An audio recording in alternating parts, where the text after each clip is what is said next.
Training Series by Browdy Global Limited. We are excited to have you here. I hope live on Facebook. Christina, please ensure that I'm welcome, Mr. Joel, Mrs. Oluchi. Good to have you here. Welcome, Sugar. Welcome, Priscilla, Roy, Abby. Today we're going to see you, like you, and buy from you, right? Like you and buy. Please type hashtag your first name and where you're joining us from. If you're joining us on Facebook, type hashtag first name and where you're joining us from as well. We're going to have a great time today.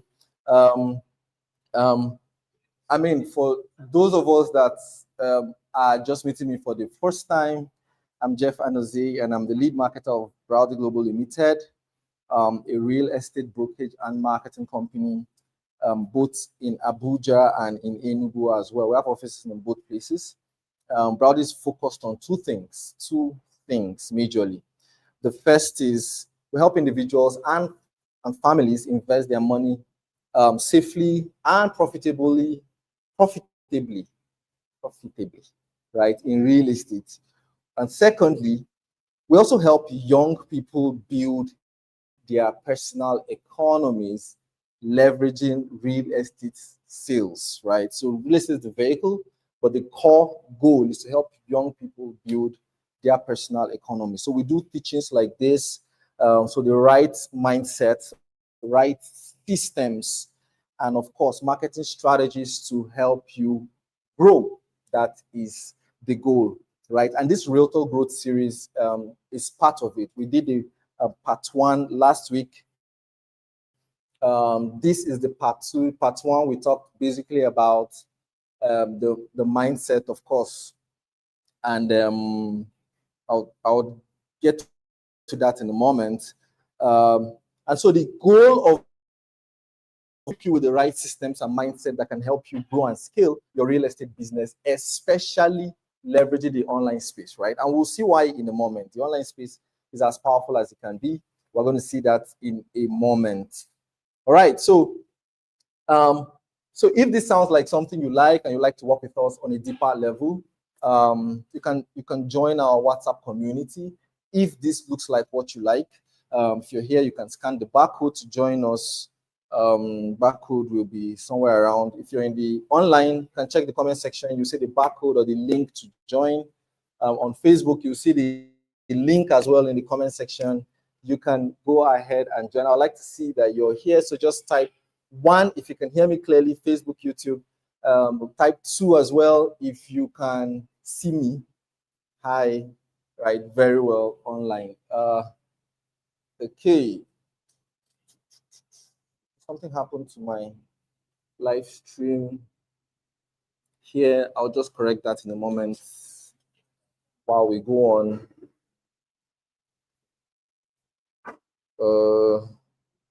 I really do not know why this ended, but let me check, get back. Please, so sorry about that. Let me just get this online sharply.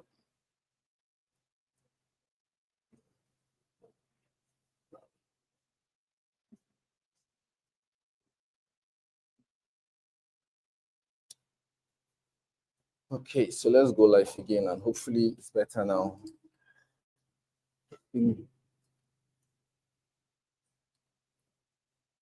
Okay.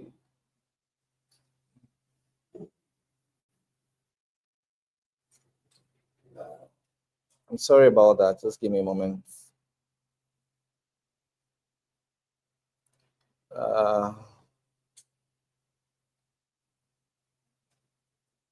Give me a moment, please. Just 1 minute.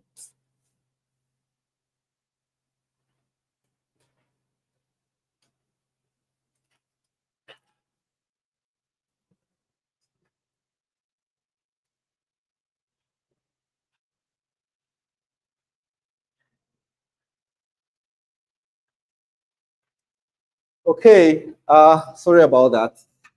So let me know online If you can hear me on YouTube, hey, is there feedback? Sorry, I can't see it from here. Ebube, is there feedback? We're good, we're good. All right, beautiful. So let's dive right in immediately. Again, I'm Jeff Anozie, and I'm delighted to have you here. This is my birthday edition. Today is my birthday, of course. And I mean, nothing more would delight me than to spend it with you, you know, sharing and teaching. So for Facebook, I'm sorry it went off initially. There's a link on the comments of this video.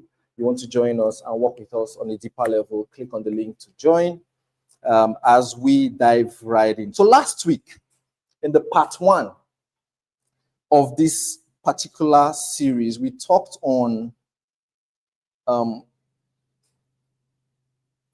mindset and positioning. Mindset and positioning. That's what we talked about last week. Roy, please help me. This airplay is off. Please let me give it to him. So let's connect it again. We talked on mindset and positioning. Today, we're going to go deeper and talk about, okay, just a brief recap while we try to get this on. We learned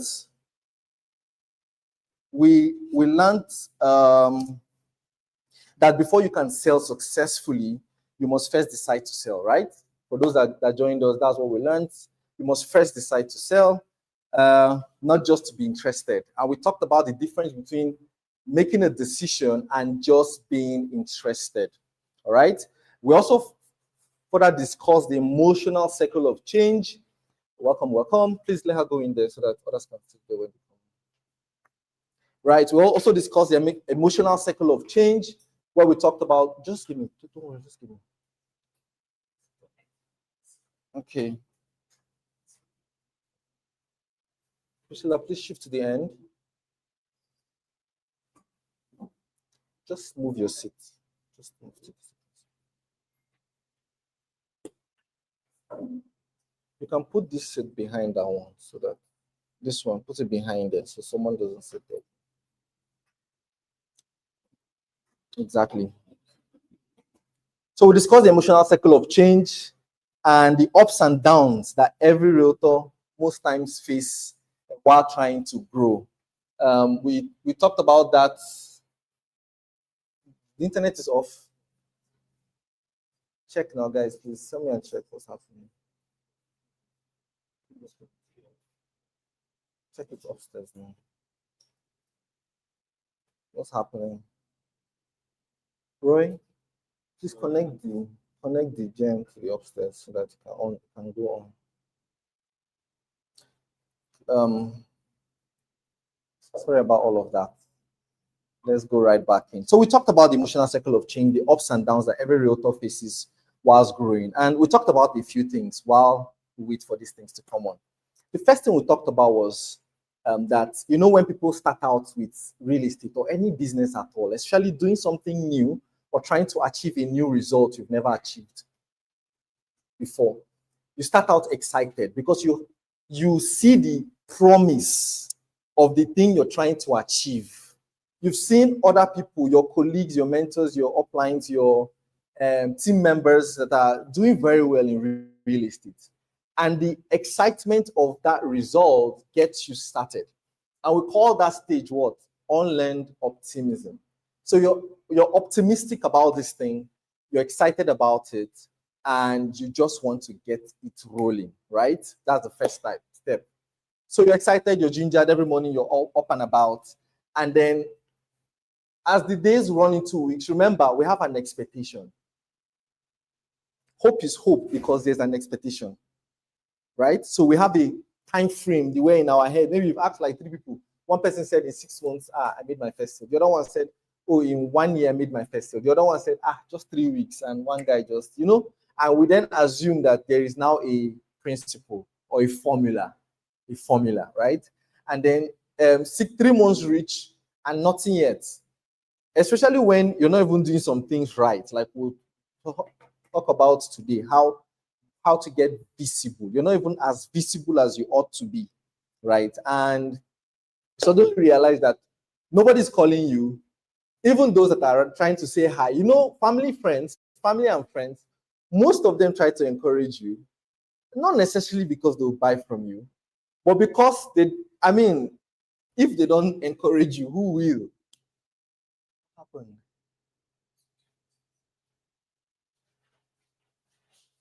What happened? I'm sorry. So sorry about that.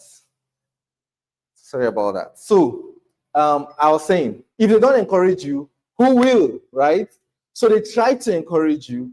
They try to make sure that around them they're encouraging you, but you know, most of them will not actually encourage you. And then before you know what's happening, you start going to the next phase of this growth change, which is what? Learned pessimism.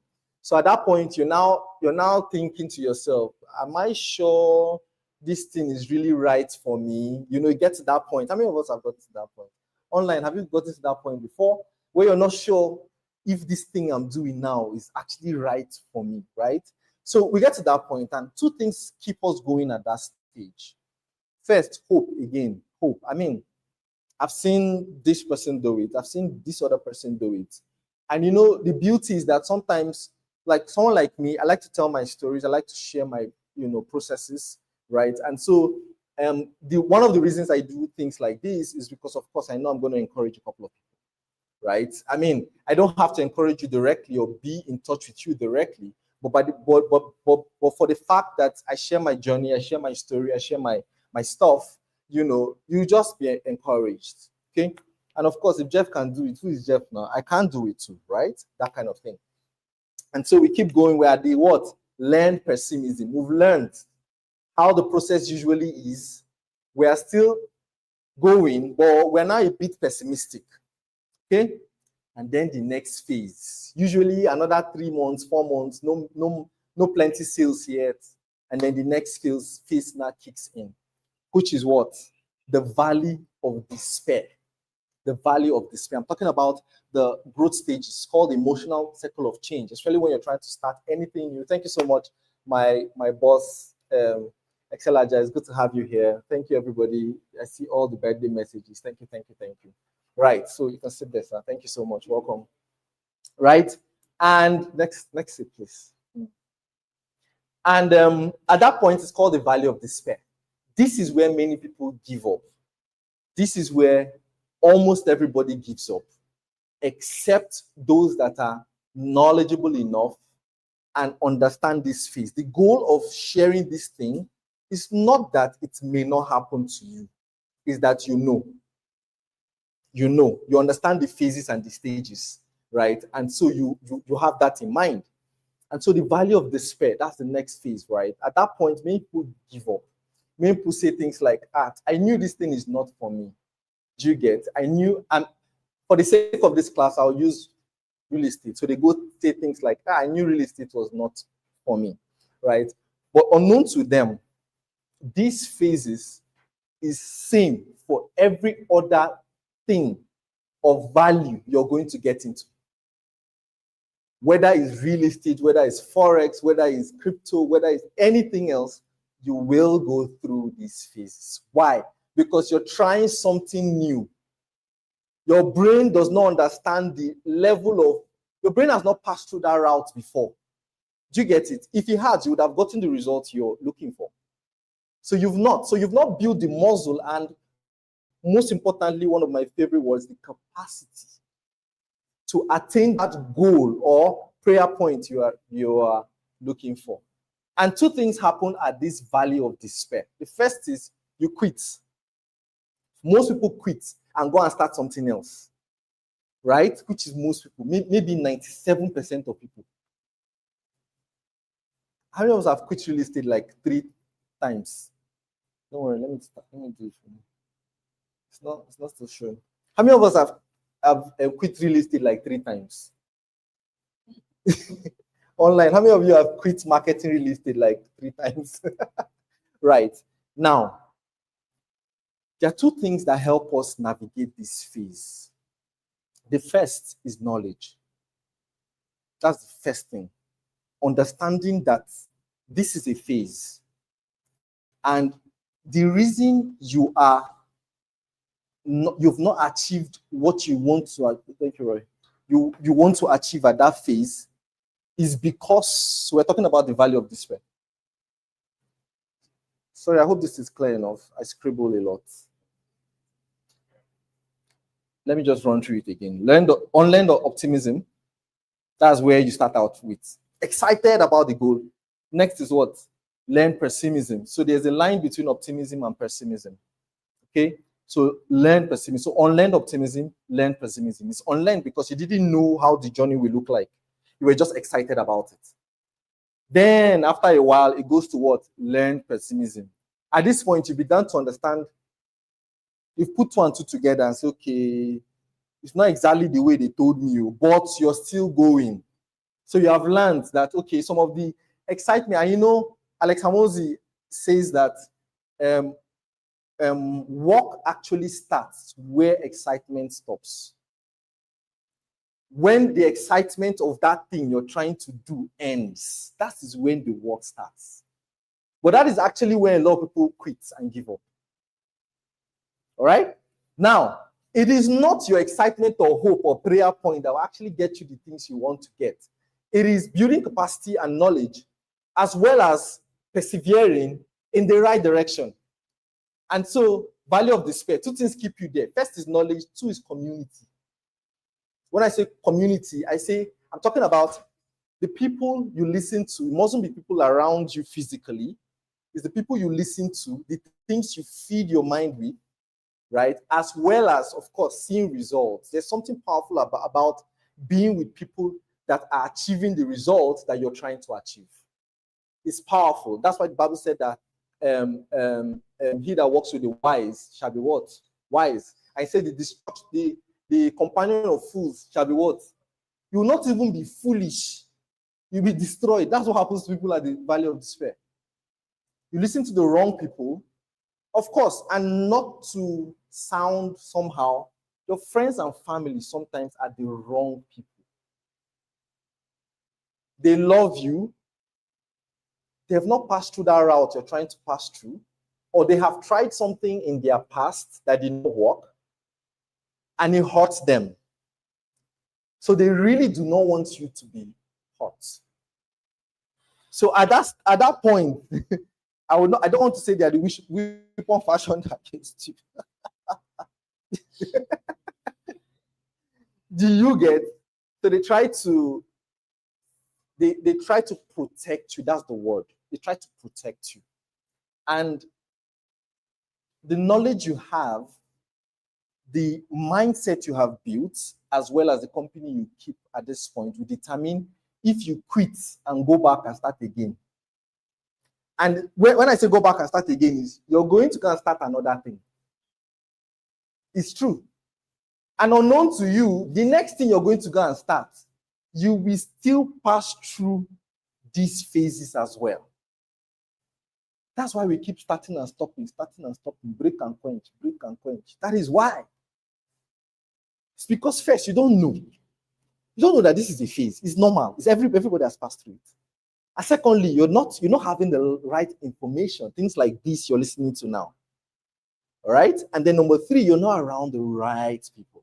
You think you are, but you're not. You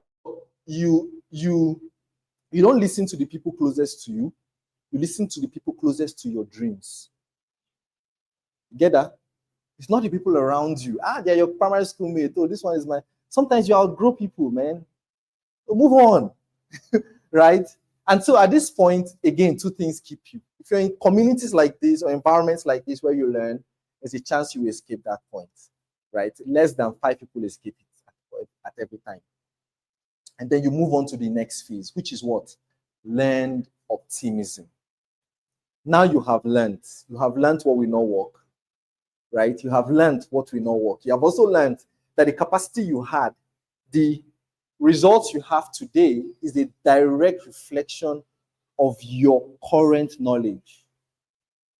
So if you want new knowledge, what do? You upgrade So if you want new result, what do? You upgrade your knowledge. Simple, right?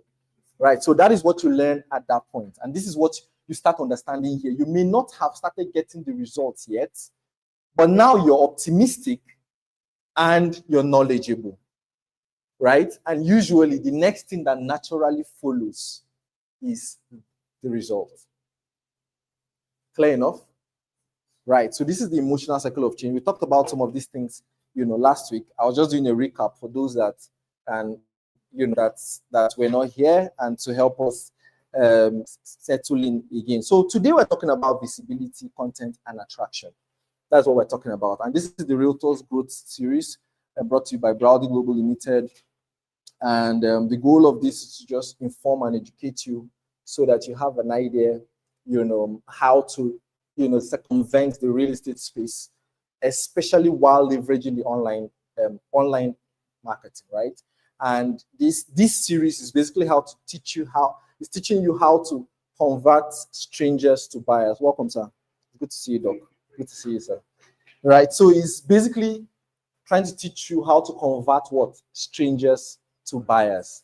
And if you want to build a sustainable business, you cannot build a sustainable business only on your warm audience. Who are your warm audience? Your warm audience are friends and family, church members, people that know you, yard people. And, those are your warm audience. They know you, right? And like you all know already, sometimes they are the last people to buy from you.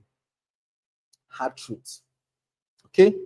So, first, we're going to talk about how to be found. That's the first thing we're talking about this morning. The goal is just to talk about how to make people see you, like you, and buy from you. Okay? So how can you be found? If people cannot see you, they cannot buy from you. It's as simple as that, isn't it? They cannot buy from you. If you pray from now to tomorrow, they cannot see you, they cannot buy from you. Thank you, everybody. I see the plenty birthday wishes. Thank you. By the way, today is my birthday for those that don't know. This is a birthday edition. So I'm pouring from my heart. I'm magnanimous today. Very generous. And by the way, I intend to sell 100 copies of my book in the next 24 hours. My book is From Novice to Top Selling Realtor. We've sold around 31 copies already. Someone paid for 20 this early morning. Another paid for 5 and 6. So that's how many? 31. 31, right? So we're at what? 69, right? So I'm sure by the end of today, I would have sold out remaining copies. The goal is we're moving to 15. I launched this book about a year ago at our last Southeast Realtors Conference and Awards, the biggest conference and awards in the whole of the Southeast.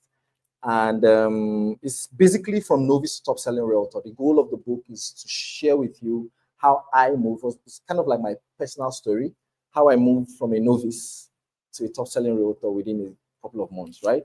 And of course, for those ordering for 20, 30, 50 copies, we're available. The contacts will be, Roy, you put the information on Facebook so that they can go ahead and do that. Of course, we're going to hit 100 by 8 p.m. today. Okay, thank you so much for that. So let's move right in. Right in. Welcome, my boss. Good to see you. So in 2021, around September, I started real estate. I just came in contact with the opportunity. My wife then we just had our second child, and as she came in, I started wondering to myself, when she's about to get married, what do I hand over to her?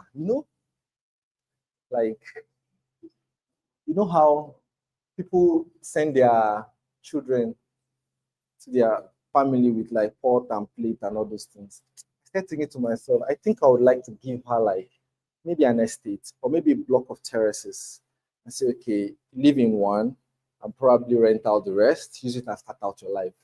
How many of you like that kind of thing? How many of you that wished your family did that for you? Right? So I decided to quit wishing at that point and start acting. Are you sure you're not going to sit here? You are stretching from there. You're okay, right? Okay, great. Let's go. So at that point, I came in contact with the information about real estate. At the time, I was a digital marketer. I was helping business owners, promote their business or manage their social media pages. That's what I was doing. Right. So married with 2 kids. My second child had just come at that point. And you know how you start thinking as a parent. And I think that's a blessing for a lot of parents. If your parents say hello, sometimes it's beyond you. It's not about people coming after you, right? And sometimes it pushes you to do better. That was my case. So I started looking for an opportunity vehicle, to build the kind of resources that can enable me give that kind of life. And I came across real estate. I've always known about marketing. I call myself a marketer first, not really a realtor. I'm a marketer at core. And real estate is the vehicle I express my marketing expertise through. Simple, right? And so, because it gives me the highest reward, I mean, I don't know any other thing I'll sell that can give me, that doesn't have a cap. Like, real estate doesn't have a limit. Like, you know what I'm saying? So whether in US, in dollars, in dirhams, whatever, you can sell anything and clean money with very low barrier to entry. By November of that year, I decided to run real estate and Facebook ads because that's what I was used to. Boom, I set up my funnel and I started running ads. I didn't have a lot of money. I had maybe somewhere around 200. I can't remember the exact figure. But my ads budget for the month was around 150,000, something like that. Of course, I knew that it's a new industry. Nobody knew me. And it's high ticket. And that's a mistake a lot of people make. If I have some time, I'll talk about how to run ads the right way. It's a mistake a lot of people make. They just put up one ad, empty page, and start running WhatsApp link ads to it. It's not bad. For some people, it gives them results. But me, I look at it like fluke results. You can get 1 or 2 results, but it's not a system. It's not a system because the goal of advertising is what? Is to attract leads. The core goal of advertising is what? To attract leads. What is the goal of marketing? The goal of marketing is to acquire a customer, not to make a sale. To acquire what? A customer. That's the goal of marketing, right? Because it's the customer that helps you build a business. It's not a sale that helps you build a business. It's a system that brings leads that can be converted to what? Customers that can help you. See the words I'm using. Leads, convert, customer, then customer return, or there's a strategy that you can keep, turning to build a business. You can't do a one-off and say you have a business. Do you get that? That's a training of another time. Right. So at that point, I did that. And by the end of November, of course, I'd maxed out my ads budget and with a lot of, hey, who is this in my inbox? Hey, who are you? You saw my ad. Do you know how much it cost me per click? And you came into my inbox to say, hey, who are you? Who am I? You know how those kind of questions come and you're even tired, you're exhausted. Like, what do you do here right now? You get you start trying to explain, and they'll still be asking, who are you? Anyways, that was my experience. And by the end of that month, I knew that I had a problem. If I don't find a way to sort this thing out, I would have a major problem, right? Because I was short on funds. With ads, you need a lot of money. The minimum you should do in a month is 300K minimum if you're running property ads. And it's not guaranteed. You should set it up in a way that it is continuous. Do you understand it? So there has to be a system behind that ad that will convert those leads into customers. So the goal is not now just to make a sale, it's to get those quality leads that you can now convert. Make sense? The goal is not to teach ads right now, but I'm just trying to share. And so by November, okay, so then I remember the training, and that's why studying is good. Knowledge is very good. I remember the training of a guy called Russell Brunson I came across in 2019 or so. So my very broke years, between 2017 and 2019, I studied a lot. Like some things I share till date, some things I studied then. What I think is that when you don't have a lot, you have time. right? So if you have money, you either have a lot of money or you have a lot of time. Because with your money, you can buy other people's time, right? So at least you have time. So you can engage in activities that can change or transform your current situation. Because like I always say, your current circumstances and situation is as a result of your past thoughts and actions, right? So if you want to change your current situation and circumstances, what do you need to do? You need to change your current thoughts and actions. Is that not it? And so I remember that training by Russell Brunson. It's a 5 hours training. He was trying to publish his book on expert secrets, and he did a live training where he was usually before he publishes his book, he does a live training, right? A masterclass on that book. And within that masterclass, he shares everything he's trying to publish in that book so that he can get feedback, then tweak the book, like I told you guys last week, Abby. So I remember one part of that training where he said something like, if you want a fine blend, I wouldn't say it verbatim, but I'll just say it as it relates to what we're trying to share today. He said, if you want to advertise online, one of the best ways to advertise online is a fine blend of organic marketing plus ads, paid advertising. And he further said that the organic marketing further strengthens the paid advertising, because the paid advertising, and when people, see your advertising, remember, if you're advertising on places like Meta, which we'll talk about soon, it is interruption. So your people are scrolling by and you're interrupting them. That's what it is, right? We'll talk about that in a moment. So he says, as these people see your ads, they land on your profile. Usually they'll go and click now your profile. I mean, it's not jean and shoe, it's real estate. It's a lot of money. So they'll land on your profile and go and view it. So at that point, usually, it is now your organic content that convert them. Do you get? You see that thing of the goal of advertising is what? Generate leads. Leads. Those leads will now come. Weigh you. If you have a funnel where you nurture them, you do that there, right? If you have a Facebook platform or a video where you make videos about yourself and stuff like we'll talk about, they'll see those things. And watching those things, they get to know you, like you, and trust you.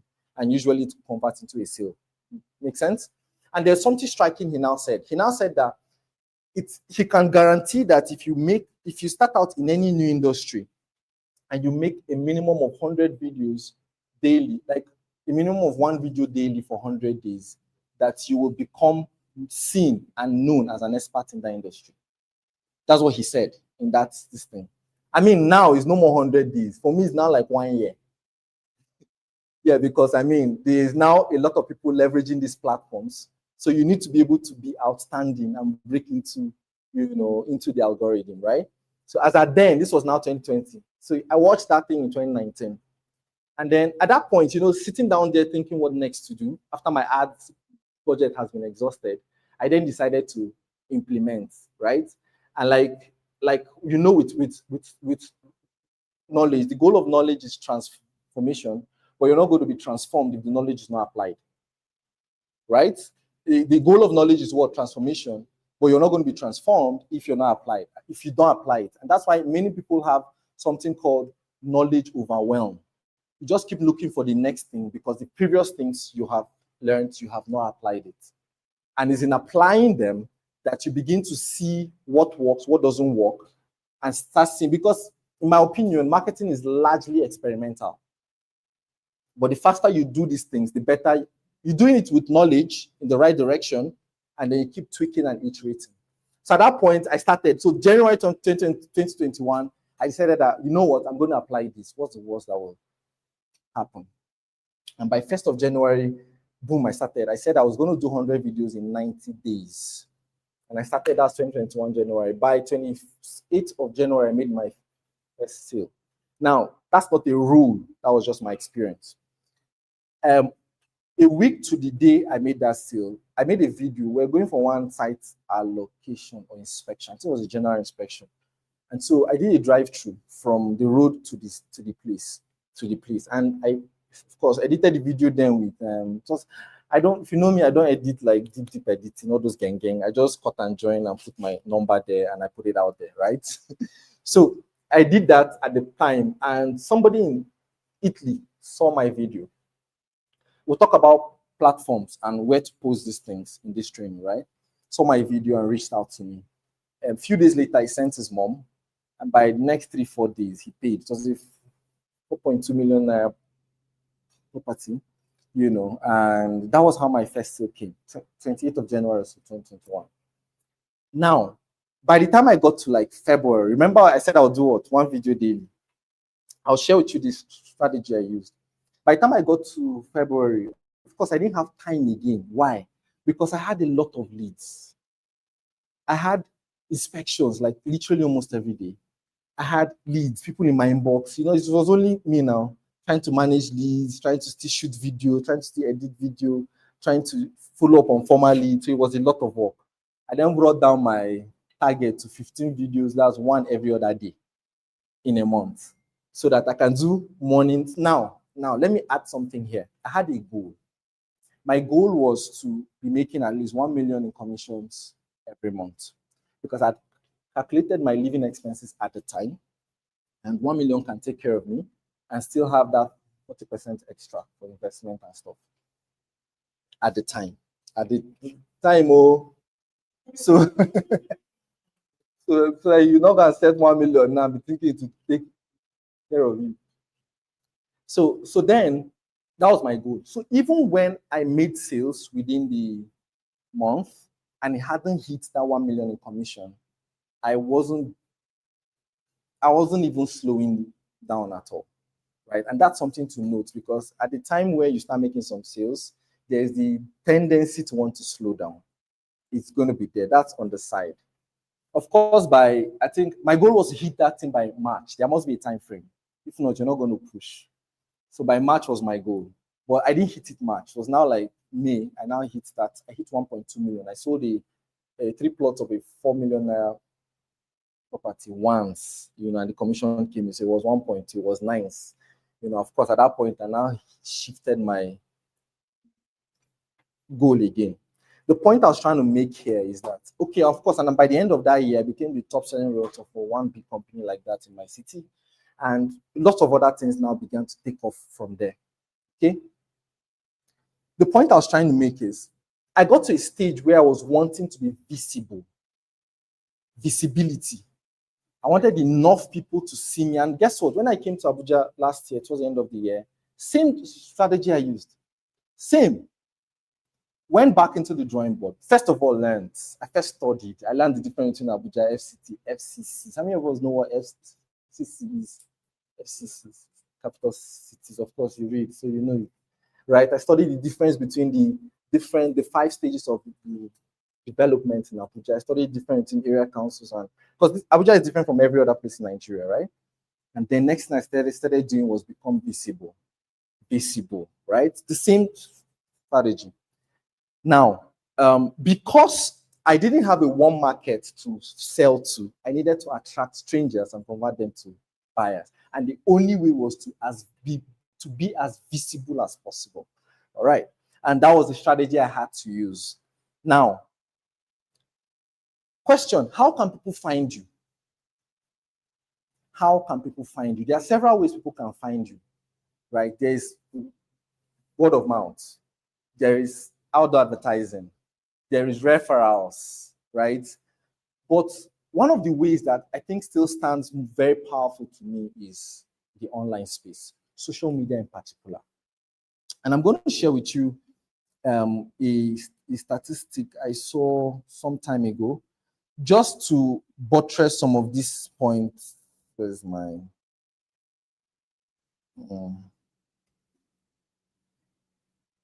So here, this is our February of 2025. So overview of social media use. It's just that part I want you to see. The first one is about 5.24 billion people. How many are we on Earth? Around 8 billion. And more than half of them use social media. And this is the ones that were captured, that can be captured. Right? This is one that can be captured. So when you say you're not an online person, I don't used to understand it. And you're not extremely rich. Like you're not a billionaire, you're telling me you're not an online person. I don't used to understand it. Even the billionaires or $10 them, recently, Cosmos Madukana has a video guy going around with him. So when you say you're not an online person, it beats me. If you're around me, you tell me you're not an online person, I give up on you. Because how do you frame yourself like that? Tony Elumelu, are you richer than him? I follow that guy like, who again? Who again do you know? That is a billionaire, is the online space. Okay, well, well,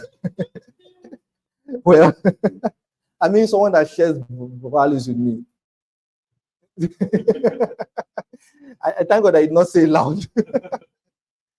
Right? So the point I'm trying to make is a lot of people use this, and this is our leverage. In my opinion, social media levels the playing ground. It does. But then again, many people don't use it right because people don't want to learn. They just assume that if I post flyers every morning, I will make a sale. Right? And that is not the case. That is not the case. So how can you be found? The first thing is to understand who are the people served that you're looking for. That's the first. I'm not going to dwell there. I talked about it a lot in my book, the different types of people that buy real estate.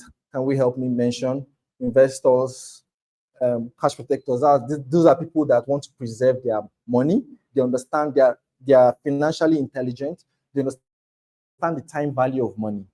They understand what inflation, devaluation, all those things. They understand those terms, and they understand that leveraging a vehicle like real estate or any other vehicle can help them preserve their income. All right. And most importantly, they understand that the goal of money is not to pay bills. The goal of money is to build assets that pay the bills. They understand these things, right? And so they want to leverage this thing too. Other people are homeowners. These are people that want to what? That want to own a home. They're tired of rent, all those things. They just want to own a home. And lastly, diasporans, Nigerians abroad, especially people that are looking to come back someday. They work really hard over there. Really hard. They don't have time, right? And you enjoy your money more in Nigeria than anywhere else in the world. Right? I know many rich people that say they can never live abroad. They can go, come, but they can't live there. Why? The liberty you get is when you have money, you understand this thing. In Nigeria, you cannot get it any other place. Right? You can buy a car right now, pay. Do you know some place of the world you can't pay for a car outright? They'll question you. Anyways, so these are the people.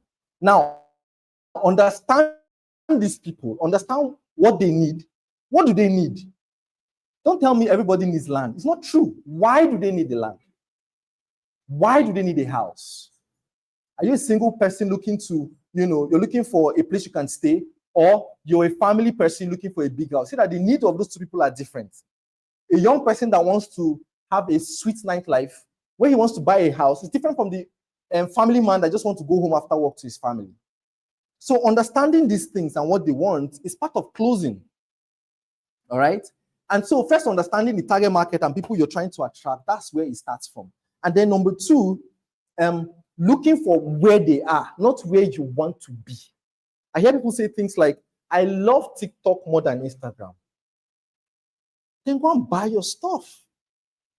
Show it to yourself now and buy it now. You buy yourself. It is not about you. That's the point I'm trying to make. It's about the people you're trying to attract to buy your stuff. It's not about where you like or what you like. First of all, understand the different platforms. What are their native languages? And which of the language supports what you do? Make sense? Are you picking up what I'm dropping? So understanding these things help you, but most importantly, deciding to be visible, to be liked, and to be the preferred option. Now, how are you going to be visible? One of the ways you get visible is,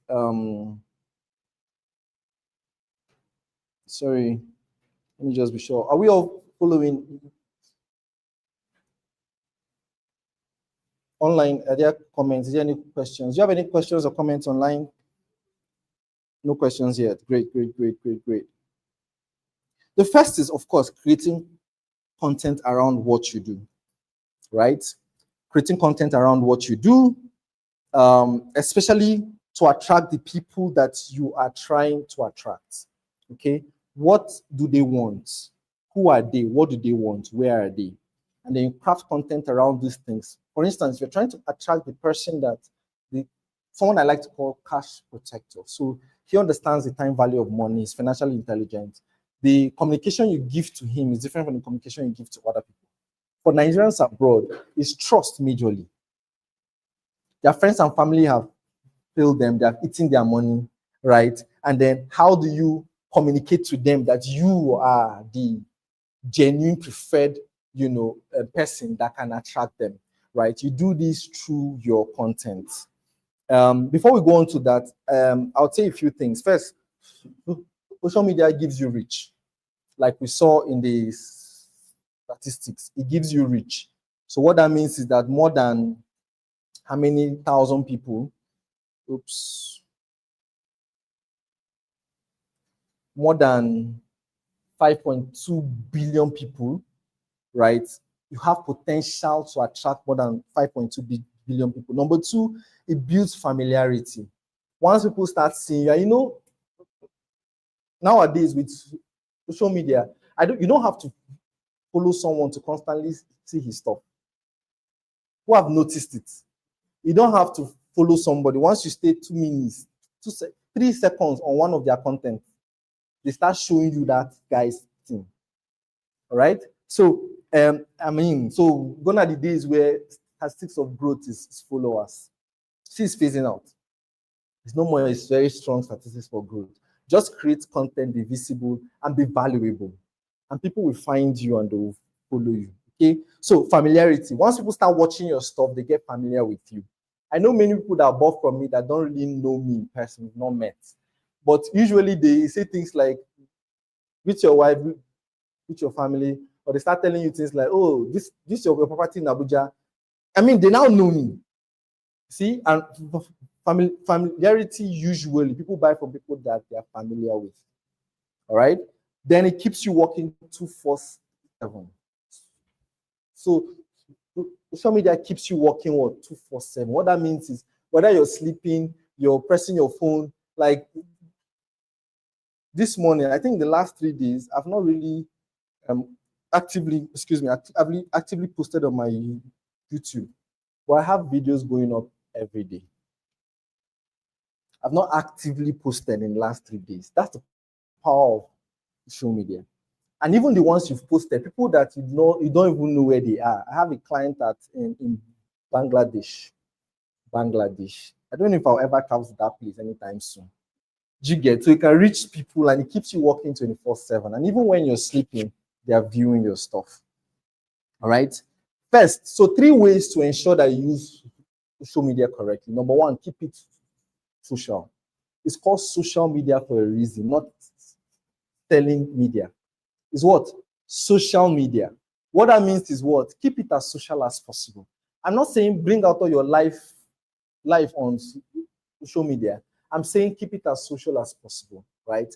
Prioritize not just property content, but also things like informative content, lifestyle, things like that.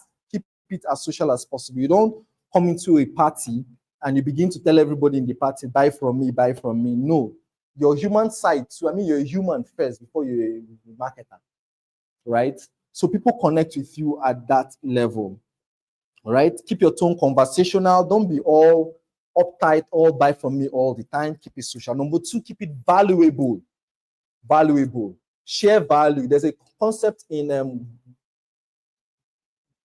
Gary Vee's books, 2 of his books. He has one called Jab, Jab, Jab, Right Hook. And he has the second one called The Thank You Economy. Great books. These are books that share about how to use social media correctly.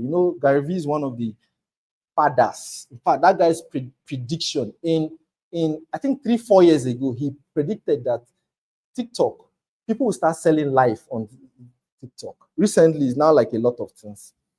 All right. The guy is very good. So two of his books, Jab, Jab, Jab, Right Hook, he talked about how jab, jab, jab means, as in a boxing arena, then boom, right? That's the concept of the book, right? So he was talking about how that the best way to sell on social media is to give, then ask.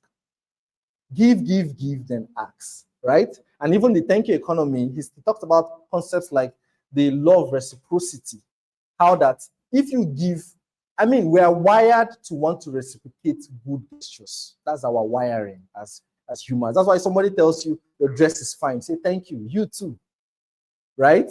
That kind of thing, reciprocate, right? So that's the concept of keeping it valuable as much as possible, and then keep it consistent. Keep it what? Consistent. There's no point in posting today, you disappear for like another 3-4 months, and then come back again. You're literally going to start from the beginning. And there's a secret a lot of you don't know. Consistency builds a lot of trust. You know how you buy from a store? If there's a store around you, there are 2 stores around you. One opens when they like. The other one open regularly, and they stay out late. You're sure these people will be there. You're at home. The 2 are far away from your house. Then you want to go and buy something. Which one do you trust will be available? It's a no-brainer. Like, you don't really need to think about it too much. You just wake up and go straight to that one. Why? Because you know that they will be there. You don't want to waste your time and gamble. Even if this guy is your best friend, what do? You go directly to the one that is available. Same thing with selling online. They want to know that they've been watching you. Remember, the goal of advertising is what? Leads generation, generate leads. The goal of marketing that is acquiring a customer, right? And so when you generate leads, what you do on social media is what? Leads generation. They are watching you, they are observing. You have people that send me messages, and they've been following me for 2 years. 2 years. You're watching me like this. 2 years. What if I die then? What if hunger finish me, Oga? Yeah? Right? 2 years. Okay, so the goal is to be consistent so that you can eventually be the preferred realtor. It's not enough to be visible. Valuable and consistency are part of the mix too. You naturally would want to go to that person you know is available. I'm sure this person is doing this thing now. Not this one. Let's say sometimes. Do you understand? You know what I'm talking about, Abby? Right. So are we following? Beautiful. So share information constantly. Don't just sell. Like I like to say, my content formula is 60. Let me see if I can share it here. It's 60, 40, 40. That's my own content formula. Sorry, 60, 20, 20. 60, I guess I'm getting older. Today is my birthday. 60, 20, 20. So 60% value. Some people even say up to 80% value. The remaining is maybe lifestyle, lifestyle, BTS, lifestyle, maybe BTS is, you know what BTS is? Behind the scenes, like a day in a life. Those kind of content are powerful for you as a realtor. Very powerful. Why is it powerful? It's called the FOMO principle. With or without you, I'm selling.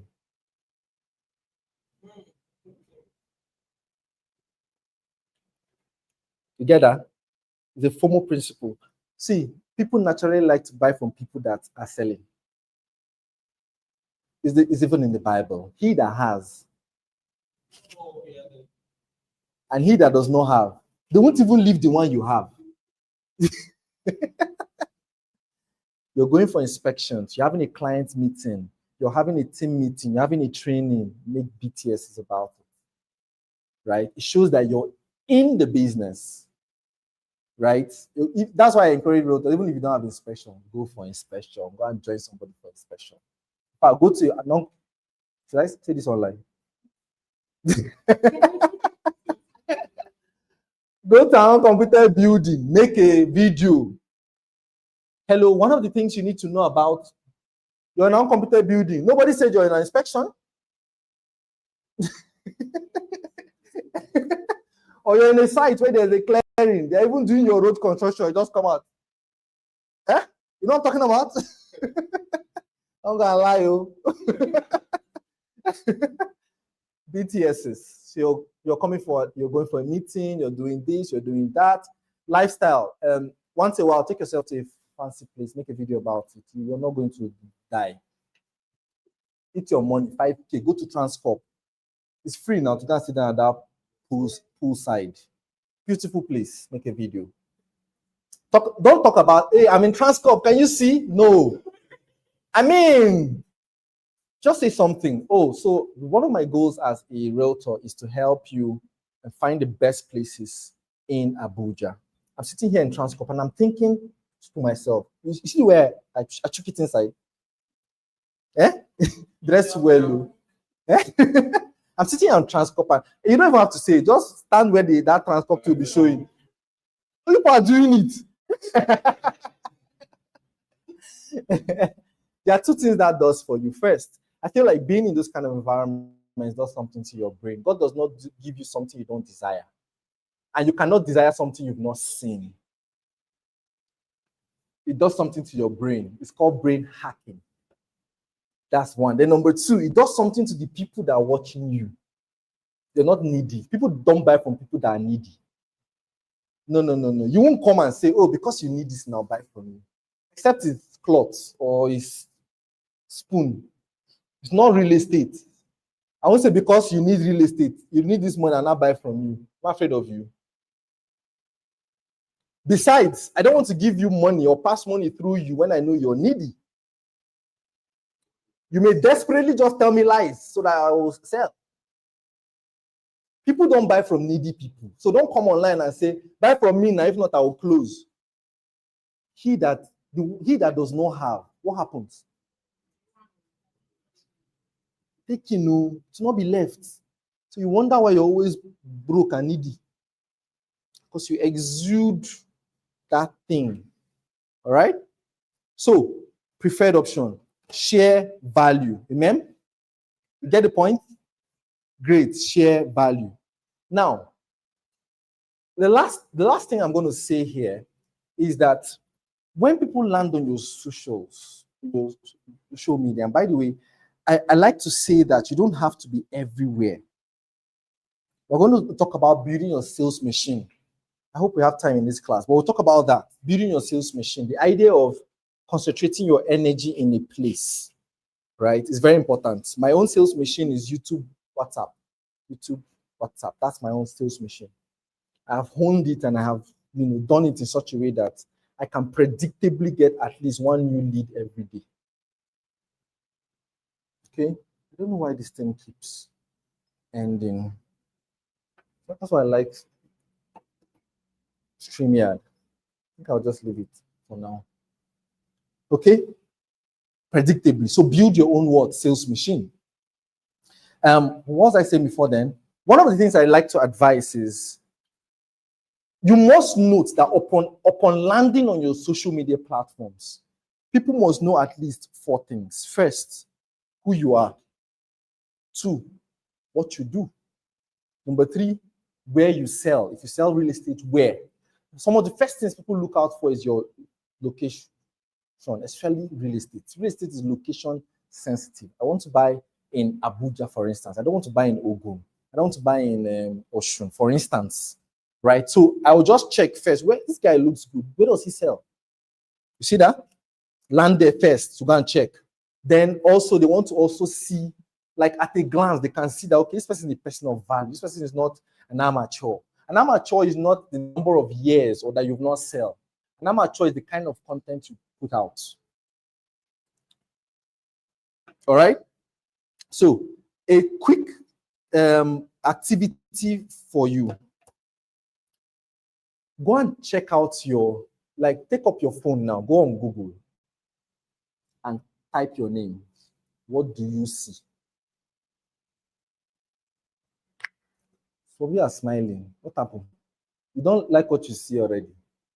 Or have you tried it before? Eh? You've tried it before? How was yours? You like what you see, right? On Google, everything beautiful. What do you see? I like feedback online on YouTube. What do you see? On Facebook, what do you see?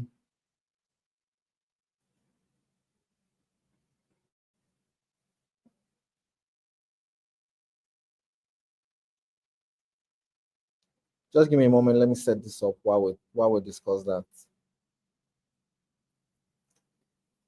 Because I want like two people to share with me what they see. What you see there, is it what you like?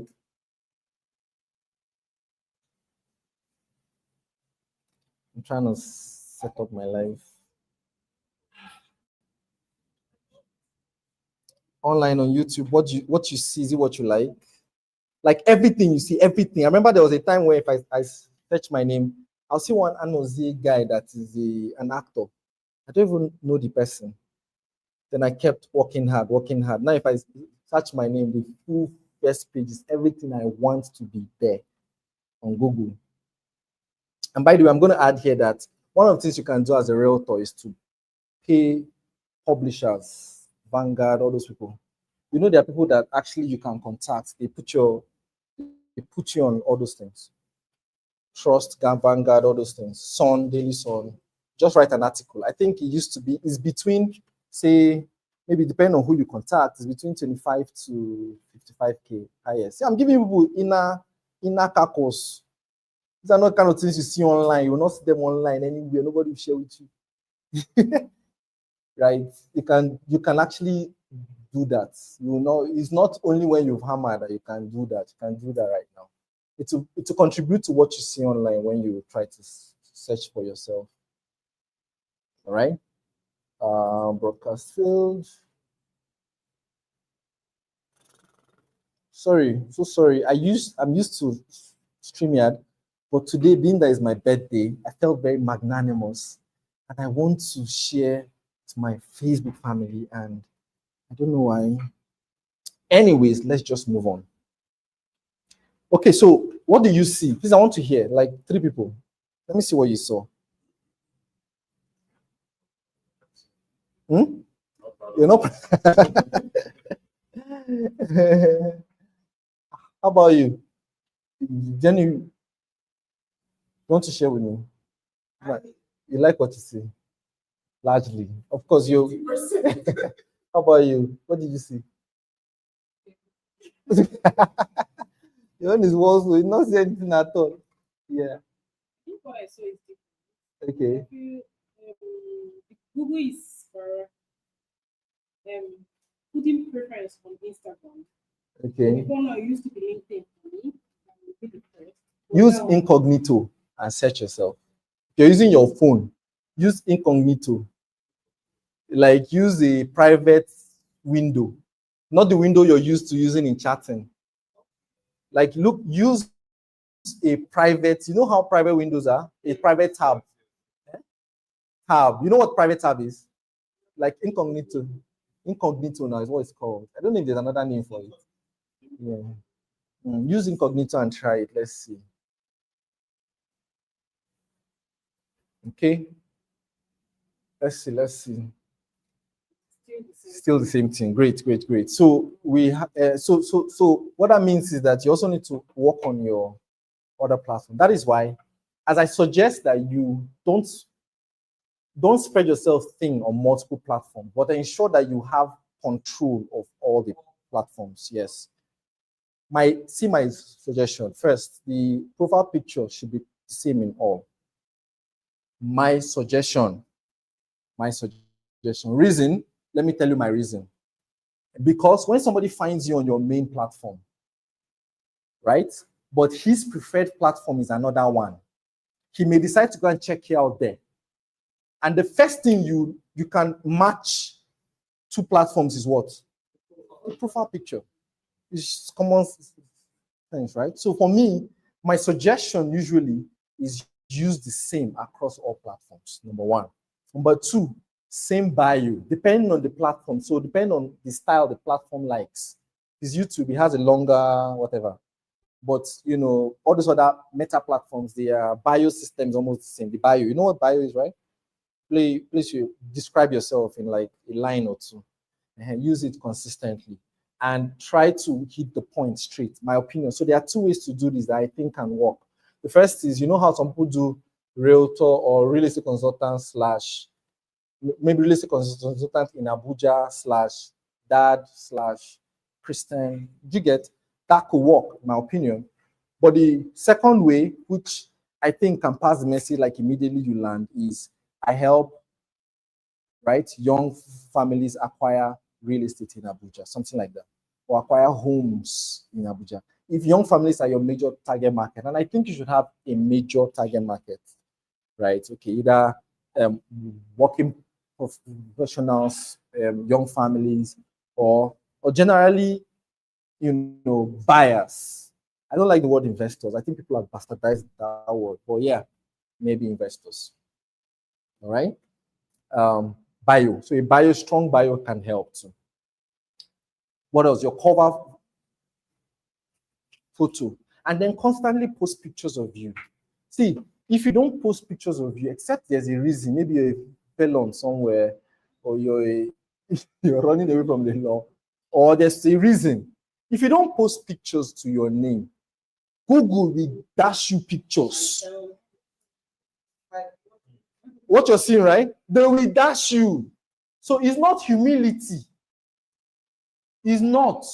Take ownership of your space. One of the first things I did in 2016 was to buy my domain name, jeffanozie.com. I bought in 2016 because I know I'll be great, except you don't know you'll be great. I don't want to get to the point where my jeffanozie.com is not available. Take ownership. Nobody will do it for you. Make sense? Don't leave these things to chance. No, there's no chance anywhere. Everything is created. All right? So please do that. These are my few tips I think can help you. All right? It's 1 hour already. Maybe we'll just wrap up with these two things. I didn't intend to take you more than 1 hour, so I can take questions and wrap up. So next thing, now that your platforms are set, I assume we all know what to do now, right? To set up your platform properly for success. Right? Don't leave things to chance. Set them up properly. The next thing is to now create content, right? There are several types of content. Pictures, help me. Pictures, audio, videos, graphics. I like to separate pictures and graphics. Pictures are when you take pictures of yourself and put them out there. Graphics when you design all those things now and put it out there, right? As somebody that is building a brand, especially a personal brand, which I encourage everybody to build, you need to take a lot of pictures of yourself. You don't have to like yourself to take pictures of yourself. Take pictures of yourself, put it out there. Okay? You want to control the narrative. Again, people will use picture for you. Yeah? And please take good pictures. So once in a while, go into a studio, like wearing a corporate stuff, or looking like what you want to represent, and take good pictures. It mustn't be all those studios that will now add all those things again at the back. Just good pictures, put it out there. Black background, white background, anything, put it out there. Put it on your status, put it on stuff. Use it for your content creation. Once in a while, use your pictures deliberately, intentionally to create content in text and put it out there. You're curating your online presence by yourself. Because even when you search on Google Google will go and take pictures from your social media accounts and put it there. Someone is trying to know you. That's how they used to call that thing? My helper. That your helper you've been looking for is now wanting to help you. He now go online and search for you. You can't be found. Are you the 5 smart virgins or the 5 foolish ones? Which ones are you now? That's when or they tell you, oh, there's one international opportunity, send your pictures. You now start running around. How many of you have a profile created for these kind of things? See, I'm deviating now. Don't enter another thing. This is my consulting kind of teachings. Profile. How many of you have one that if they call you nah, find 2 solid pictures that look like your picture with the write up and you can just share it. Nah. You have one. You have one too. Great. Very important. Okay. So next is content. Videos, text. Well, I'm going to stick to videos today. Are we bored? Are we learning? Picking on what I'm dropping? Great. Next is content. Now, videos, I'll stick with videos. The text and picture content, pictures are good too. Actually, very good pictures of you on site, pictures of you walking. As a realtor, you need those things, especially for meta platforms. Even on YouTube, you can make posts on YouTube. Yeah, those things are good. It tells a story. You're telling a story. Pictures like they say tell 1,000. How do you say that? Tells 1,000 stories or 1,000 words, something like that. So pictures are good. They tell a story. Sometimes I go to site and I ensure that I take pictures on site. I'm not doing it because it's random. It is deliberate. Dress very well as the future that you're looking for, right? And snap and put out there. Put multiple pictures is very good. But I'm going to stick to videos today because, in my opinion, videos help you convert strangers to buyers faster, especially for our industry, real estate. Okay. Now, how do you make good videos that sell? Right? How do you make good videos that sell? First is the hook. So you start your videos with a hook. Don't assume that people will watch your videos because it's wonderful or because you're wonderful. No, deliberately create videos so that people can find you. People are busy, they are scrolling through their stuff, and then there's a hook. A hook can be things like don't ever buy real estate in Abuja again. Something like that. That's a good hook. It builds what? Curiosity. Your hook should do 3 things. First, stimulate fear, build curiosity, or stir up emotions. Do you get something like emotions? Something like, I know you lost 10 million naira to real estate scams last year, but in this video, I'm going to show you, right? Emotions, the hot.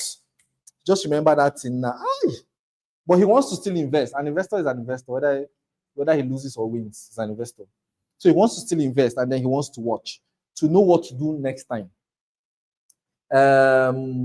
What's the next one I said? Stir up emotions. So emotions like your children are growing. It's time to make plans for them, especially with real estate, something like that. A father will watch that thing. Except you're an papa, you're not a father. Like you want to watch it, you want to know, okay, what my children really, you want to watch it, or even a mother. What's the last one? Fear. 90% of people that will invest this year are going to lose their money. I said these things off the top of my head. 90% of people that invest this year are going to lose their money. Really? And I'm just trying to transfer tomorrow. Let me watch. Do you now understand what the hook is, Abi? The goal of the hook is to what? Get them to watch that thing. Please, the mistake most people do is that they use false hooks. What they call clickbaits. Thank you. Clickbaits. It's wrong. If you do too much, people click in and out. First of all, you don't look genuine at all. Like you've killed your career before you start. If you say something, please say it. Don't say you will when you're not going to do it. All right? So go through the content and explain that thing you're trying to explain. The goal of that content is to attract them, and then it moves to the next thing, which is now the body of the content. And please don't get overwhelmed with these things. These things come more with practice. The more you do it, the better you get. Right? As of today, I have over 500 videos on my YouTube channel, and I can make maybe 10 videos on a standing without a script, and it will make sense, all of them. Well, I've done this thing over and over again. Make sense? So these are things you practice along the way. So don't get overwhelmed as I'm sharing these things, but it's good you know. And remember, the goal of knowledge is what? Transformation. And you get transformation when you what? Apply. Good. So as you're jotting your notes, you're also writing your action plans. So today I'm going to do this. I'm going to do this. Make sense? Story. The next thing is story. So here's where you now teach. So the formula is like this: hook, story, offer. Hook, story, call to action. So hook. Sorry. So hook,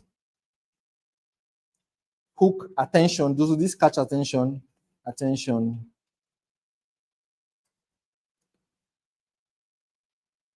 Right? That's when the attention, Abby. Great. I went to school. Story. Story is now the body. That's the content of the thing. If you're doing, there are different types of videos. If you're doing educational content, right? And by the way, educational content are content that shares value. It's clear now, Abby. Educational content are content that you share in order to help your, target market solve a problem. Number one, that's the first goal. But the second goal is where I'm more interested in. Also shows you or represents you as an expert. And you want to look like an expert, don't you? Right? So for educational content, listicles work better. What are listicles? Number one, this. Number two, that. Number three, that. Here are three reasons why. Make sense? Listicles. Because they keep attention better than saying one long thing. So the first thing you need to know, you're even saying the first thing. So when you start investing, you do this, then you do the other one, then it's a lot, it's a mouthful. But when you say something like, here are three things you need to know, I mean, you mustn't always use listicles as a title, but listing things works better. It keeps attention. So when you say that number one, this, people stick that. Even if they don't get us, retain every other thing you said, they've retained that first thing you said. Then you say number two, this, catch attention again. That number two, make sense? Good. So story listicles work better. So story is like the body of the content. If it's educational content, story is where you talk about the things you say you would talk about. For property content, that's promotion. So now, story is where you talk about the things that you're trying to use, those vital key things that you're trying to use and sell the place. Location, price, promo, landmarks, and what else? Payment plan. Those things, those are vital things for a property content, right? So those things are things you say here. And then, and finally, CTA, call to action. Call to action. And most people do this too and leave the call to action. You don't assume people know what to do. Don't assume it. Tell people what you want them to do after watching your content. All right? Tell people what you want them to do. Call me on this number or like and follow for more. Whatever you want to say as your boss, like say it, okay? So that's the proper structure of a good video. Any questions so far? As I wrap up, so I'll talk about two more things and I'll wrap up. First is, of course, what you need to do to start. Should I skip that one? I want to talk about what you need to start. I mean, you don't need a studio. I'll just rush it. Don't need a studio. You just need a few things. And then number two, platforms. And then we'll wrap up today and continue tomorrow. Is that okay? Should I just jump to platforms? Let me just go. Okay. Trying to not take so much time. I understand law of diminishing return. Let me, I can talk for 5 hours straight. Yeah, I like to teach. So, what you need to start. Sincerely, you don't need a studio. I started my real estate career with a Redmi Note 8. And I was able to make my first 5 million commission with that phone. So when I hit 5 million, I didn't even buy a phone next. I bought I hit 5 million that one month. I think that was sometime around August of 2021. I hit 5 million. I hit another some money like that. I put them together. I bought a car, an inspection vehicle. So I believe very strongly that your first few commissions as a realtor is seed, not bread. Is seed, not what? Bread. Yeah, the goal is to further amplify what you're doing.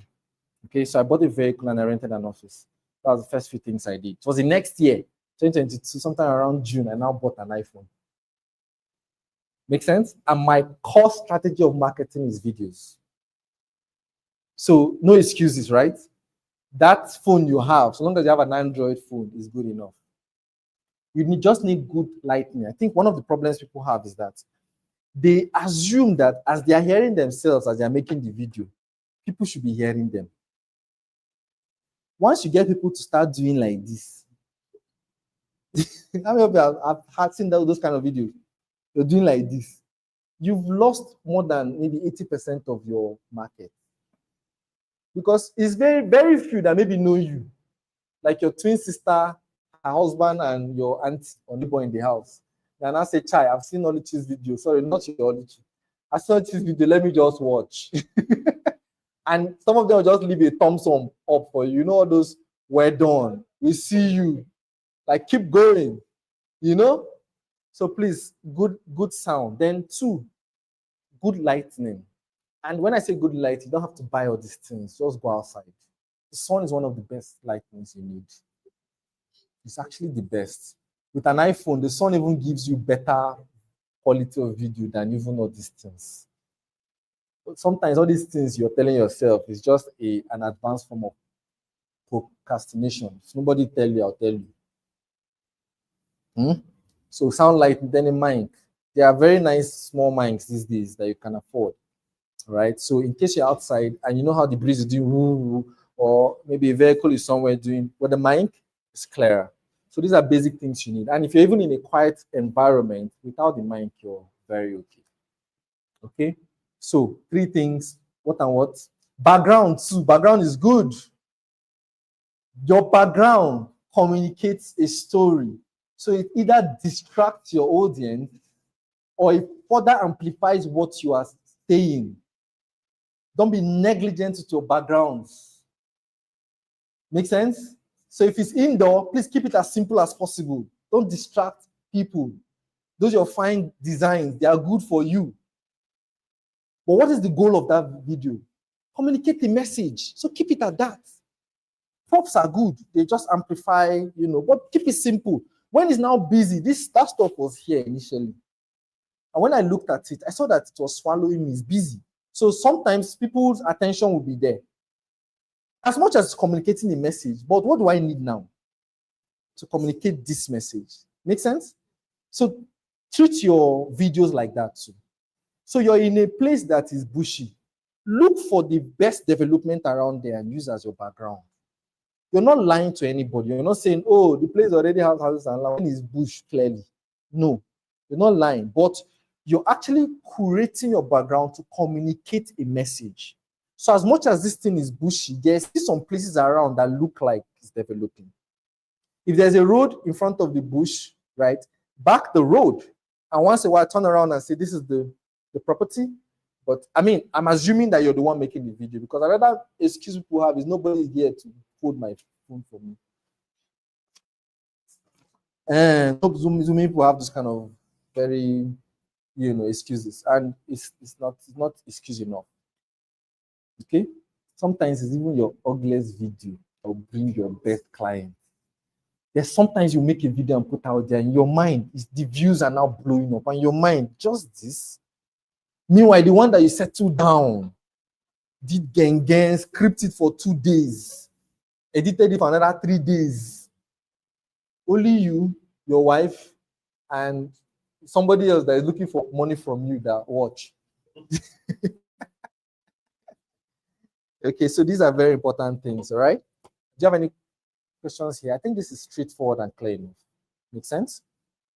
Now let's go to then another ingredient you need is confidence.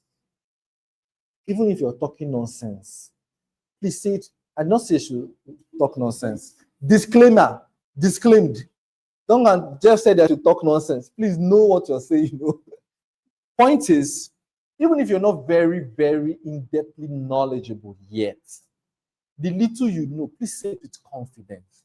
There's something called imposter syndrome.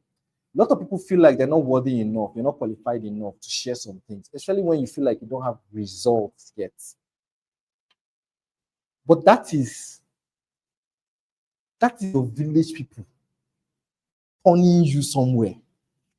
Trust me, all those things are in your head. Let me even add to this that most people that will buy from you through the content you share are not going to use your content for anything. They just want to see that you are an expert. That's all. So the confidence in which you communicate that thing will also communicate your expertise. And one of the first things that boosts your confidence is what? Knowledge. Knowledge. So strive to know. One of the best ways I learn is to teach. As I'm learning something, I try to look for someone and teach it. Because if you can retain what you learned in order to and communicate it well enough, you see that you have learned it well. Make sense? Don't be afraid to share your knowledge. Don't be holding back. And don't think you need to know everything to the end before you share. No, that one you have learned, go and share it. All right? You now know the difference between FCT and Abuja. You share it. Many people don't know that. Everybody calls Abuja Abuja. But you too, you know that Abuja and FCT are not the same thing. FCT is Abuja and all the other area councils around it. Kuje, Gwagwalada, Kwali, including Abuja Municipal Council. And Abuja is within Abuja Municipal Council. That is enough knowledge to share. Make sense? You also know that there's such a thing called in Abuja called mass housing. Mass housing has a title called what? Letter of intent. There's no other place in Nigeria that has that thing. So a buyer that is new in Abuja may be skeptical when he hears somebody say letter of intent. You teach it. Make sense? I think I'm the first person to share on TDP on YouTube. I came into Abuja and I saw that. Okay, you've seen that video, sir. So you're not doing TDP. Good. TDP. When I first heard TDP last year in Abuja, what did be TDP? And the person said it passing. So you get your TDP and get this thing. Wait, what did you say again? TDP. I now had to go start studying. And I saw that, okay, TDP. In other cities, they have survey plans. In Abuja, we have more. TDP. What's TDP?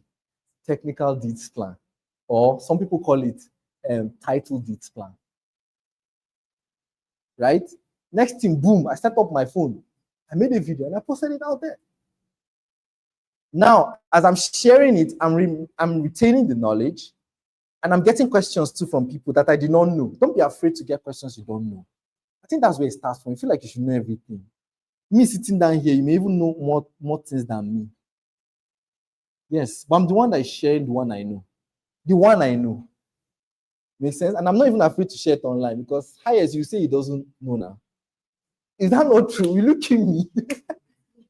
Yes, now you just put it in the comment section and say, what are you? This person is talking nonsense. Just like yesterday.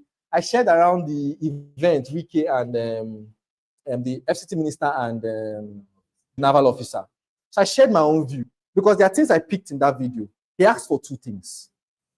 What did he ask for? Title document and what? Building approval. Simple. I picked on it. And in my mind, I shared to my audience how that these are the two things the FCT minister will ask of you when it comes to your property.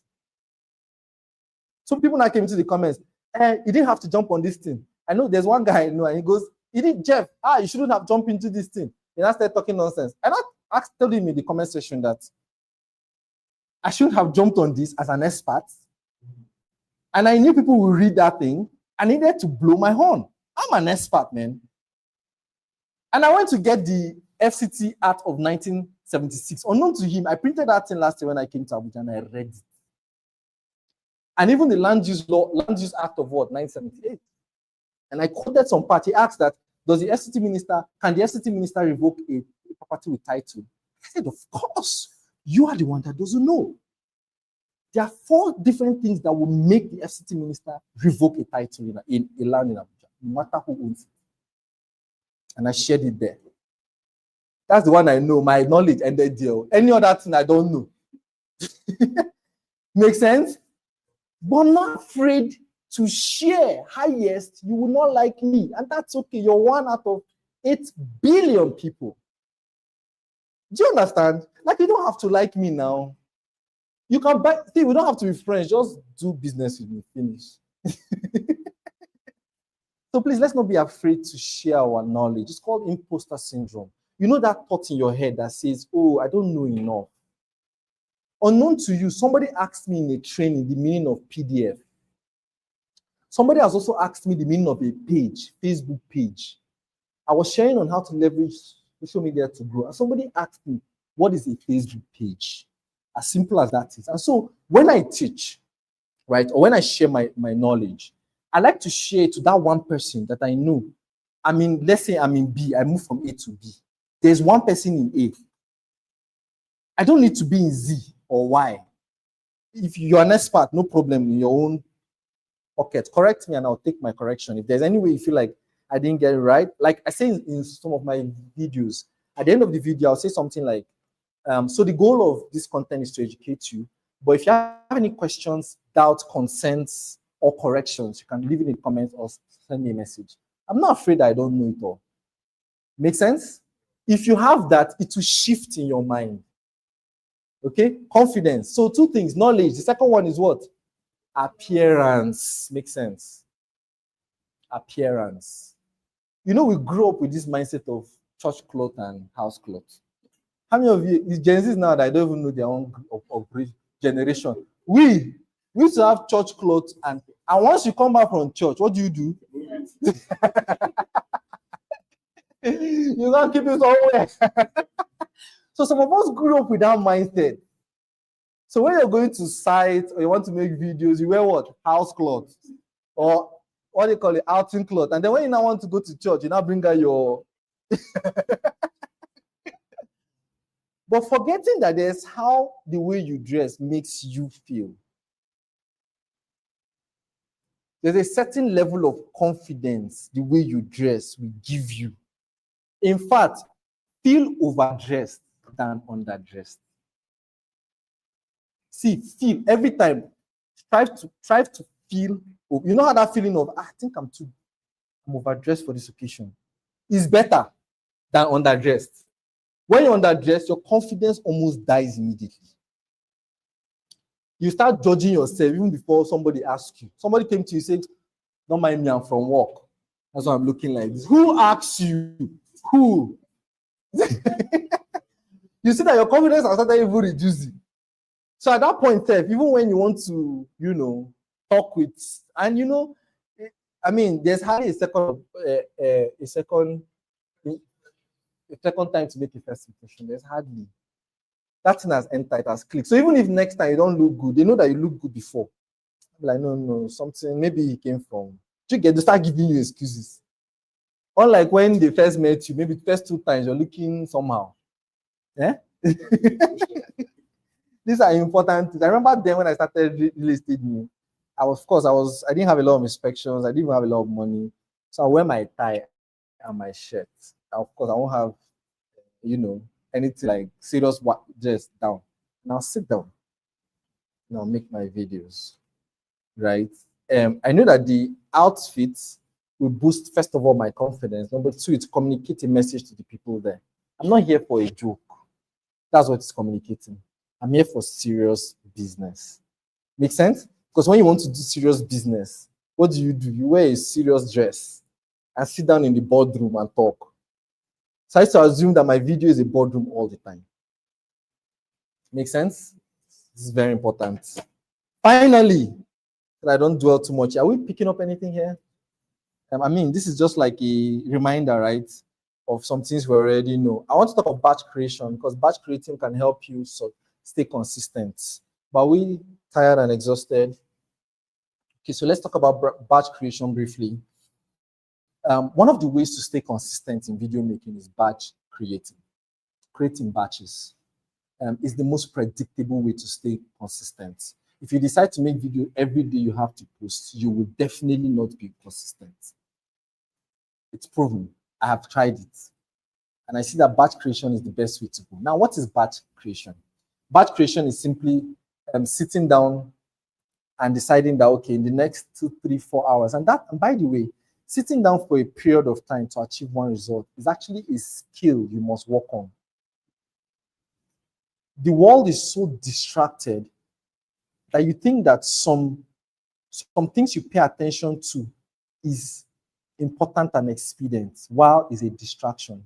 Do you know that? What is a distraction? Let's even start from there. A distraction is simply anything that takes you away from a goal. Anything. It mustn't be a bad thing. Make sense? So, what is the measure of focus? Is reducing distraction as much as possible. So there is no I am hyper focused. It's just to what degree. Make sense? So the more things that distract you per time reduces your level of focus. Make sense? So I said that to say that it is important that we learn to stay focused, because I don't think you can achieve lots of the things I'm trying to say now if you don't start honing your focus level. So there are times when you have to shut down and just do stuff. Like Alex Hamosi will say, if it's an emergency, call 911. Right? He said, if it's an emergency, call 911. Like, you have to get to that point where, you know how you feel like if you turn off your phone, something will go bad. You know, we have that feeling like, if I off my phone now, that client may just call me. Why is it that time will call you? Make sense? And I mean, the point is gotten, Abi. Now, batch creation is sitting down for a period of time to create videos. That's what it is. It's straightforward. So you script at a go, like script as many as possible. And my recommendation is not to read your script. My recommendation is to have the bullet points, understand your script. It also takes time to understand your script. Don't read like you got somewhere and trying to read it. No, know it. Because you're trying to portray that you're an expert, right? And then how you communicate it to tell if you know it or you're just reading from a script. So know it, put it in your own words and read it. Now, but you have your bullet points. You see the way I'm teaching you, have my points so that I can have a flow. But as I get to the point, I then explain it. That's how you make your videos too. So that you sound natural, you sound yourself, and you can also communicate the message. Make sense? Like I always say, your biggest superpower is your personality. Nobody is you. Nobody can be you. Right? And that's why some people buy from you, because people buy emotionally and justify it logically. They just connect with you and say, okay, I just like you. I'll buy from you. Even when you're not the expert. You're not the best per se. All right? Now, batch creation is sit down for a period of time and just shoot. What happens when you focus and sit for that period is that you get into a flow. You get into a flow. You get into a point where you now want to do more. Have you ever made a video and at the end of the video, you feel like, let's do another one? Just that you have already planned to do just that one. And you see that energy, you've lost it. By the time you come back another time, to get into that flow again, it will take some time. So one of the most predictable ways is batch creation. Sit down and make 5 videos at a go. It works. Then edit. If you're editing yourself, you can now sit down another time and edit the 5 at once. Because if you do that, you get into a flow again. What focus does for you, it gets you into a flow. You attain a certain energy that otherwise you will not have attained. And it's in that energy you get some form of signage, or in fact, I think you tap into your inner strength in that energy. Okay, and that way you can do it faster and better. I don't want to dwell on that one, but you get the point. So lastly, let's talk about platforms as we wrap up. And I'll touch on it, then maybe next time we'll dwell deeper on it. We'll touch on it. So platforms, what are the okay, now that you've made your video, so you're trying to be visible. Remember, the flow is visibility. The flow is visibility, then being the preferred option. And I said that the first is visibility, Abi, visibility. And I said that your first goal is to be what? Visible. People will not buy from you if they can't see you, they don't know you. The next is to be valuable. Valuable. And I said this is to make you what? The preferred option. The preferred option. It's one thing for them to find you, it's another thing for you to be the person they want to buy through. Okay. And then lastly is platforms. So now that you've put things in place through your content to be visible, you have added value-based content. I talked about value-based content, things like educational content, and I gave us a formula, right? People are doing like you have not you've forgotten it. I gave a formula, right? So now that is it. Now, what platforms should you use? What platforms can you use that can help you sell? And quickly, there are two types of platforms. There's interruption. Oops. There's interruption platforms, and there is search. Search. I mean, from the name, which platforms are search? Which platforms are interruption? Google is search. YouTube is search. Facebook is interruption. Meta, general, is interruption. Then TikTok too is interruption. It's clear. What are interruption platforms? These are platforms where people go there not necessarily to look for anything. They are consuming content and they are scrolling. Then they stumble on your stuff. You have what? Interrupted them. It's important you understand these things. Now, when you're using the platforms, you can know what you're doing and how you're doing it. So you see that with interruption platforms, what are the major things you should look out for or you should do in order to be found? Is to falsify your what? Your hook. Your hook has to be solid. That's why there was a trend recently, which did not make sense to me, where somebody use hooks of maybe a video of somebody that is falling from the sky, and then they'll now jump and now stand, and now that's not bad, but personally I don't like it. Right? Personally, I don't like it. I feel like it's a lazy way of trying to get attention. My opinion. Again, it's not bad, but personally, I never did it, and my people would never do it. My business. No. Why not? Why not? Why not get good at attracting attention? Why must you use corner way, clickbait, and all those things? Make sense? Again, my opinion. Right? So you see that the core thing you need here for interruption is what? A good hook. So if you're using interruption platforms, what are they? Facebook, Google, Facebook, Instagram, I don't call LinkedIn. LinkedIn sometimes to behave like search. That platform is somehow. Even TikTok. So TikTok is more of interruption. Yeah, because people scroll. That's for you, whatever, for you side. And by the way, TikTok is one of the best ways to attract attention these days. Don't fight it. Just go and learn it. Don't fight the platform. Just go and learn it. I like to also add here that the strategy outlives the platforms. Yeah, because platforms will come and go. Styles, algorithms will come and go. To keep changing. There's a time that if you know how to do detailed search on Facebook, you're good with ads. But now, the algorithm, there is this, what's the name of that thing? There is this thing it shows these days. So algorithm has become so intelligent that it knows the people. Good. So from your video, this is on the side now. From your video, how you start the video, the words you use are the detailed search now. Right? And the caption. So the algorithm uses the first few things you say. That's why some people, if you hear very intelligent marketers, they start saying things like, as a mother that is looking for a property, they are mentioning an audience. The algorithm picks those words. Literally nowadays, the Facebook algorithm, the Meta algorithm they're investing heavily on AI. And of course, they're testing it with the platforms.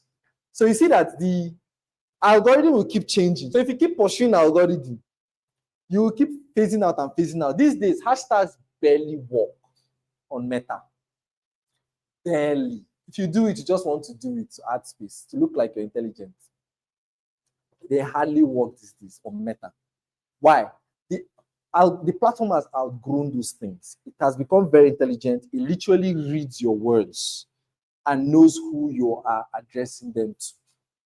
So I'm trying to say with this thing that the platforms always fade away, but what is important is what? The strategy. Strategy remains.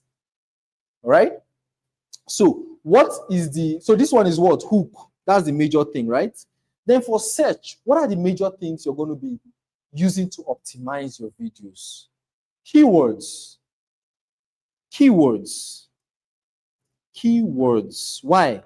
Because what is search? Search is people are going to, from the word now, search for something. There are variables they're going to be putting to find it. Those are called what? Keywords. Okay? Between the two of them, which one is best for selling? I think a blend of the two is very good. Interaction platforms help with attention more.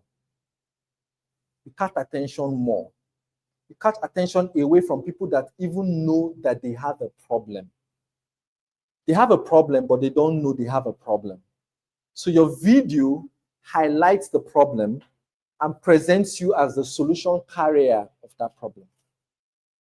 So there's a market like that, right? Then search, however, are ready buyers. Ready. They are very ready. Why? They are problem aware and solution aware. They don't just know where to find it, which is why they are searching. Make sense? So personally, especially in the beginning of my career, I focused majorly on searchers. Why? I needed sales sharp. I did not want to babysit anybody for time. So I call them the raw audience, the raw. Ready, able, and willing. They are ready, means that I don't have to start preaching to them why they need real estate. They are problem aware. Able means that they have the money. Ability. The reason why many people, you still have a lot of leads that have not bought is that they really want to buy, but they don't have the money yet. And when we talk on closing, we'll talk about questions you need to ask so that you can qualify people on time. Because what is your duty as a realtor or the real estate consultant? Is to ask the right questions. Finish. What is closing? Closing is asking the right questions. When you ask the right questions, you then present based on the answers. Then willing. Willing is that they are problem aware, solution aware, and they are willing to make a move to solve that problem. Make sense? So a fine blend of these three, for me, are what I like to call my perfect market. All right?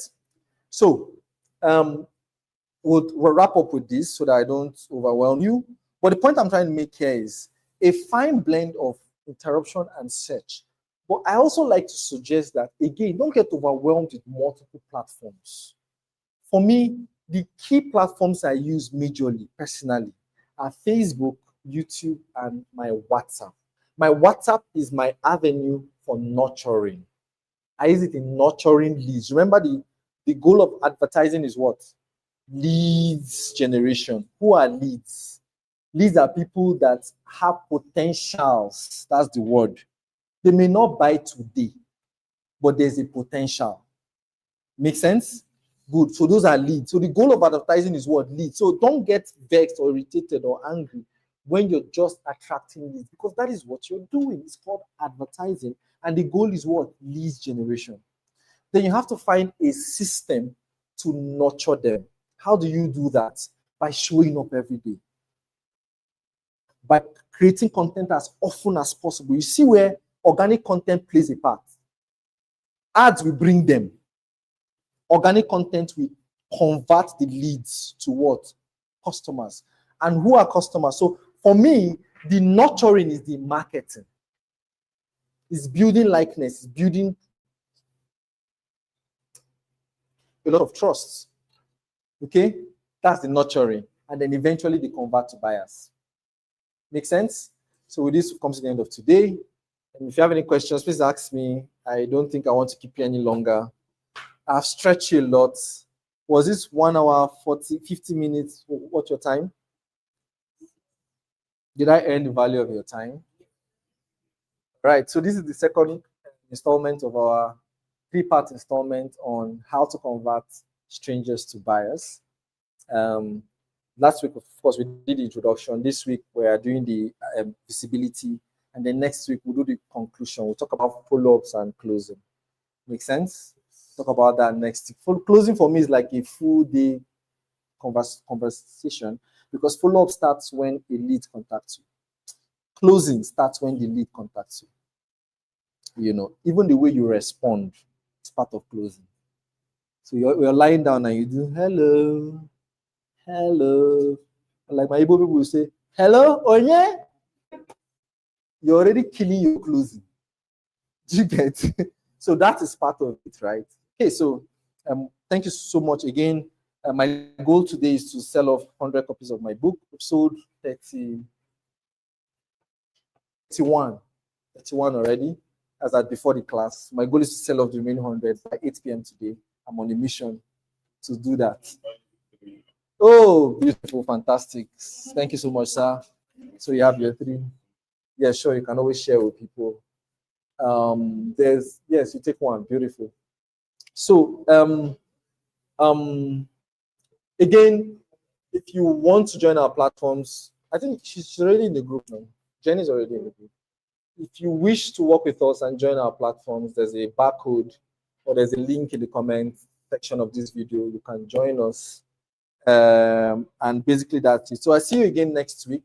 Same station. Someone has a question. Okay.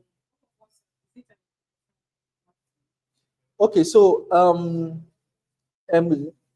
Senna, please obstructing that. So either squat or you go behind or something. Okay, so for WhatsApp. So WhatsApp are people that already know you. Make sense? WhatsApp are obviously people that already have your contacts. You don't know what it is? Yeah, I mean, you can hardly attract strangers from what you attract strangers from somewhere, and then they now join your WhatsApp. Is that not it? Yeah, so WhatsApp for me is a nurturing platform. That's why I said it is a nurturing platform, right? And I use my status. I don't like broadcast messages personally, so, and it's not bad, just personally I don't like it, except maybe it's a goodwill message or a promo message or something, but I just use my status most of the time and direct follow-up, like one-on-one, right? Yeah, so, or with tools like Celzo now, you can customize messages and broadcast them, carries the person's name, stuff like that, or Wamation. Huh? Celzo, Selzo, or Wamation. Wamation 2 is another tool that does those things. They are paid tools, they're not free, but yeah, they kind of work. Yeah. Personally, I do the one-on-one. So WhatsApp is not a lead generation platform. It is, in my opinion, maybe a conversion and a nurturing platform. So, another question. Thank you for this awesome training. Please, in terms of your content format, 60-20-20, at what frequencies do you post content and what interval? I post every day. I think it depends on your goals too. Depends on your goals. There's consistency, there's intensity. So consistency with a touch of intensity. Let me give a clear example. Me and you are going to a gym. You want to stay healthy, I want to stay healthy. But me, every day I go, I spend 3 hours. You spend 30 minutes. Who do you think will get the result faster? Clear, right? And so it depends on your goals. For me, I did not come to play. I did not come to count bridges. So my own goal is different, right? And I know also that clearly I'm an inspiration to a lot of people. So I'm not just doing it for myself. I'm also doing it to show that it's possible. Do you get? And so it depends on, if you want to do your own for just eating food, then you can do it at your leisure. And sorry, and you can't pay a different price for a different result. You can't walk into a store and say, I want a tablet but I have 300K and you must give me the tablet. Do you get? So depend on what you're looking to buy, you must pay the price for that thing. I hope that answered you online. Sorry, let Jenny on.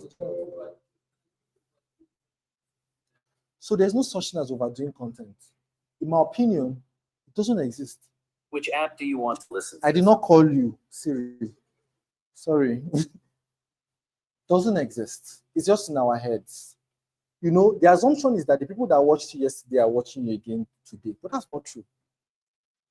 It's not true. See, less than 15% of the people that follow you actually watch you. The rest of the time are new people all the time. So for the sake of the people in your space, you now want to let go of those that have potentials of seeing. Make sense? Yeah. There's no such thing. Alex Hamosi says he has done, as at August this year, he had done 36,000 pieces of content. He does at least 450 a week. He won Guinness Book of Records of selling over how much? Over 3.2 million naira worth of books in 7. Sorry, naira. He sold 3.2 million books for $100 million in 72 hours. You don't get there by playing one or two contents. No. We've not started. Like, we've not even, I remember the first time I got my team members together, and I told them we'll do 18 video content in a week. They shouted, hey, yeah. Me? I know what, I wanted to say 5, but they were new, so I didn't want to pursue them. So I said 3. 3 pieces of content every day, that's 18 a week. And we have done it for the last how many weeks? Do you get? So there's no such thing. Like, you've not even started. Like, whatever you feel you have done, you've not even started. No, you've not. In the last 30 days, I did at least 42 pieces of video content on YouTube in 30 days. And 80% of them are long form. They are not shorts. And I get at least 1 lead every day. At least 1 new lead every day.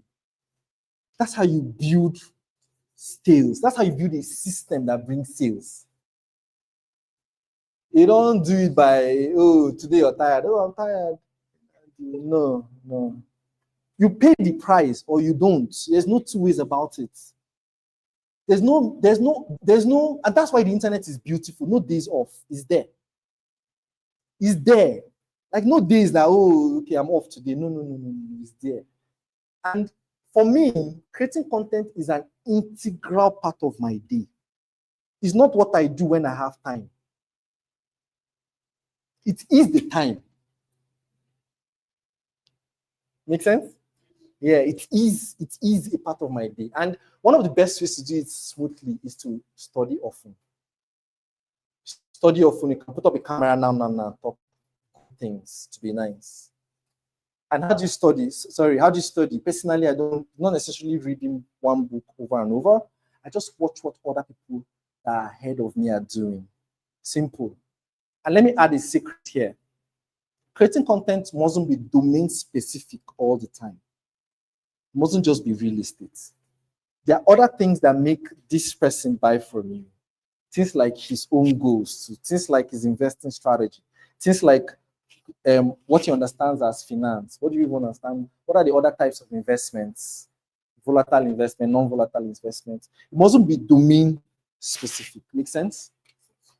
Sorry, I wanted to ask. Yeah. My question is, how do you use AI to assist you? I use AI a lot. Yeah, so I use AI a lot. I don't, nowadays, I mean, it's a good thing for me because it must be intelligent to use AI effectively. To use AI effectively, you must be intelligent first. You must know what you're looking for. It's garbage in, garbage out. It won't give you what you've not put in there. That's why prompting is like the most important thing. And how do you prompt effectively? When you know what you're trying to achieve. So it helps you fasten it. I use AI a lot. I use ChatGPT specifically. Other people use other things, but personally, I use ChatGPT. I even have a paid subscription on it. Yeah, because I use it a lot. A lot. So it helps me organize my thoughts. So ChatGPT has this audio thing where you tap and then you speak into it and you write it out. I use it a lot.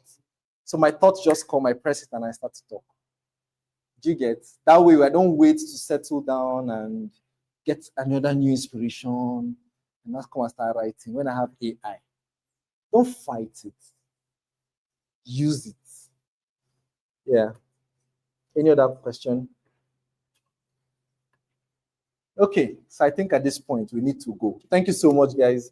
Enjoy a great day. Please remember that the cheat code of success is consistency, and the goal of knowledge is transformation. But transformation only happens when you apply.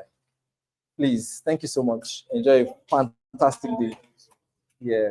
Thank you. Thank you. Thank you. Thank you. I appreciate that. I appreciate that. Thank you. Thank you. Thank you. Thank you.